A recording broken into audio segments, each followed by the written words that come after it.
Si miramos en el diccionario de la Real Academia Española, encontraremos en él el significado de la palabra eminente, como adjetivo que sobresale o destaca de los demás.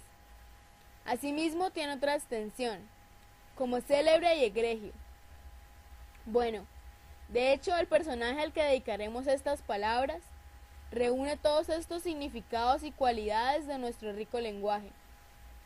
Edgar Neville fue una persona muy insigne y popular en su época, famoso por las múltiples tareas laborales y personales que realizó a lo largo de su vida, y fue también ilustre por su linaje, pues fue conde de Verlaine de Duero. Sin embargo, a él no le gustaba mucho utilizar ese título. La ajetreada vida de Edgar es sinónimo de disturbios creativos, de innovación en aquello a lo que se acercaba, empapándolo todo con una fina ironía y un sentido del humor que dejó plasmado en su obra escrita, cinematográfica y pictórica. Bastante complejo sería elegir un hilo conductor en la vida de Edgar Neville. Su actividad cinematográfica, su carrera como escritor, acaso su profesión como diplomático, sus amistades, su personalidad resulta relevante en todos los aspectos. A pesar de la dificultad que representa, nosotros intentaremos exponer de la forma más clara posible la trayectoria de su vida, abundante en gamas e inquietudes. Edgar Nerval nació el 28 de diciembre de 1899 en la calle de Trujillos de Madrid. Su padre fue Eduardo Nerval y Risbel, ingeniero inglés, y su madre María Palacios. Era hija del conde Romer y de la condesa de Verlaine, de quien nuestro socio heredó el título nobiliario. Realizó sus primeros estudios en el Colegio del Pilar y en 1917 escribió su primera obra, que la tituló La Vía Láctea. Terminó los estudios de Derecho en Granada junto a García Lorca, y con quien le unió una sincera amistad. En esta localidad también conoce a Manuel de Falla. Es posible que su vocación como escritor surgiera en Marruecos, tras un desengaño amoroso. Edgar Nerval se alista voluntario en un regimiento de húsares y aquí escribe sus primeras crónicas bajo el seudónimo y las envía a La Época, que dirigía él también, del Casino de Madrid, Marqués de Valdeiglesias. A su regreso a Madrid, Nerval conoce a Ramón Gómez de la Serna en el famoso Café de Pombo, en la calle de Carreteras. Ramón le presenta a los escritores más vanguardistas de su época y pronto comienza a colaborar en revistas como Buen Humor, con Jardiel Poncela, Nuevo Mundo o Aire Libre. A partir de 1923, colabora con las publicaciones de la revista Occidente y Gacela, y allí comienza su amistad con Ortega y García. A principios de los años 20, Edgar ingresa en la carrera diplomática. En 1925, contrae matrimonio con la malagueña Ángeles Rubio Argüelles y Alessandrí, con quien tuvo a sus dos hijos, Rafael y Jaime. Junto a su mujer, hacen numerosos viajes a Málaga, ciudad y provincia, que le inspirarían sobremanera durante su etapa como poeta.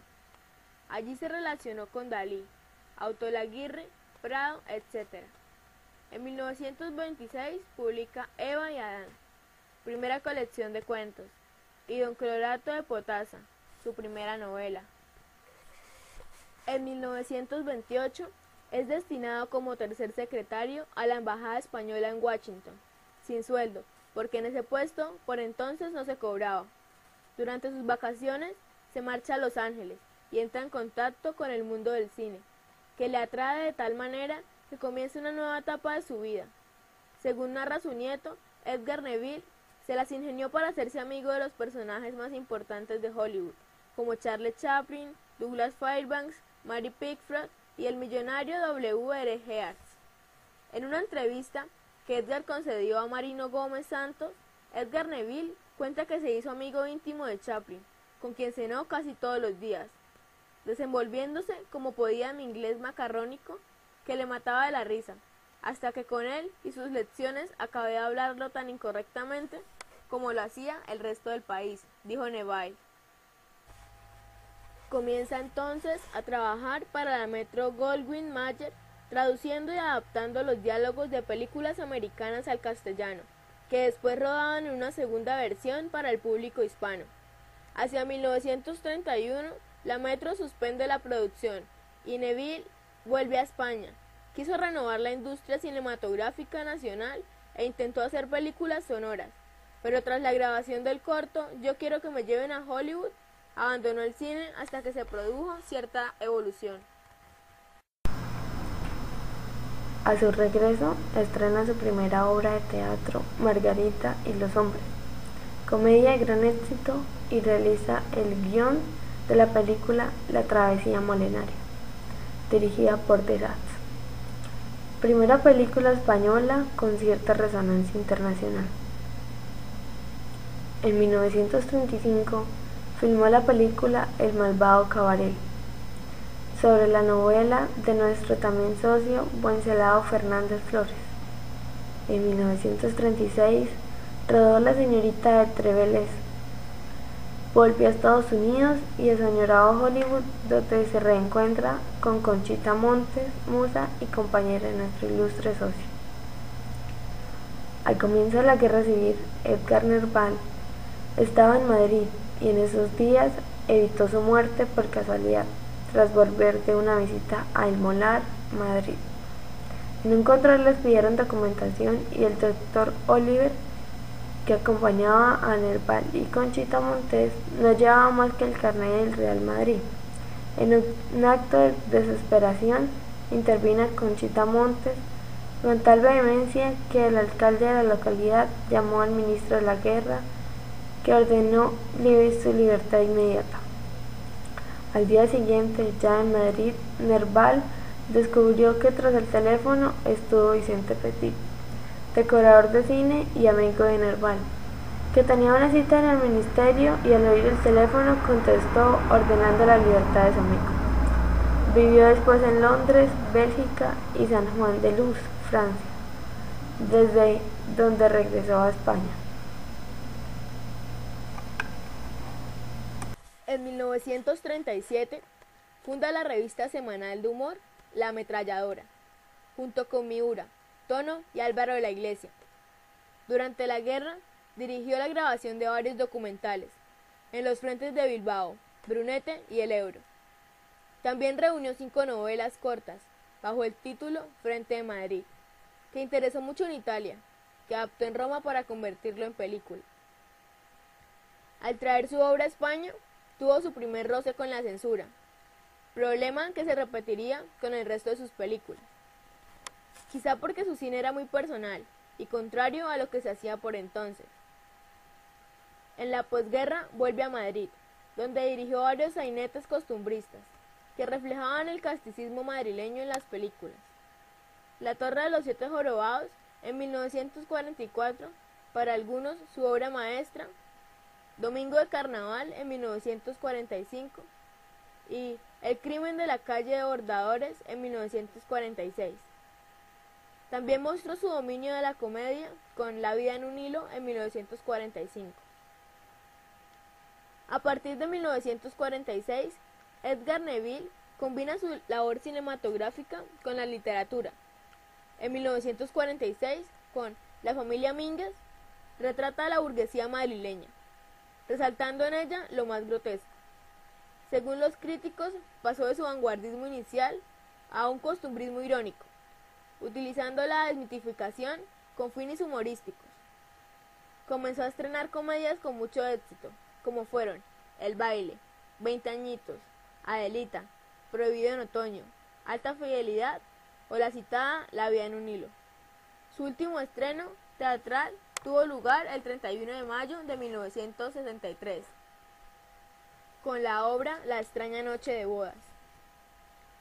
En lo cinematográfico, en los años 50, tuvo notables éxitos con películas como El último caballo en 1950, primera comedia española de estilo neorrealista italiano, que seguiría Bardem o Verlaine, Duende y misterio de flamenco en 1952, premiada en Cannes, donde muestra el mundo del flamenco, sin caer en lo típico. El baile en 1959 y Mi calle en 1960, su última película como director y guionista. El 23 de abril de 1967 falleció don Edgar Nerval, a causa de un paro cardíaco rodeado por Tono y Mingote, que estaba allí por una visita casual.